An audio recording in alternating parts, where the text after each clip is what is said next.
La sindaca di San Giovanni Suergiu, Elvira Osai, ha disposto ieri con apposita ordinanza la chiusura delle scuole e di altre attività da oggi 26 gennaio a martedì prossimo 1 febbraio.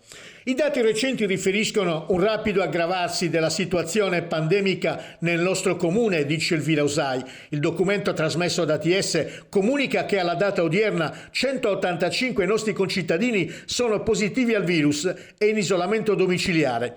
La situazione reale risulta essere più complessa, aggiunge Elvira Osai, in quanto il documento ufficiale non contiene tutti i cittadini che, positivi in seguito a tampone antigenico, non sono ancora stati inseriti nel tracciamento.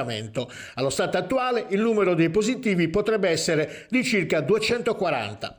L'ordinanza prevede la sospensione precauzionale di tutte le attività didattiche in presenza nelle classi delle scuole del territorio comunale di ogni ordine e grado, la sospensione di tutte le attività sportive non agonistiche, ludiche, ricreative, manifestazioni e feste, sia all'aperto che al chiuso, il divieto di assembramento in prossimità di aree pubbliche, parchi, piazze, l'obbligo della mascherina anche all'aperto negli spazi di pertinenza dei luoghi e locali aperti al pubblico, nonché negli spazi pubblici laddove sia più agevole il formarsi di assembramenti, l'obbligo a carico dei titolari e degli esercenti di attività commerciali di intensificare le operazioni di igienizzazione e sanificazione degli ambienti, nonché il dovere di indossare costantemente i dispositivi di protezione individuale.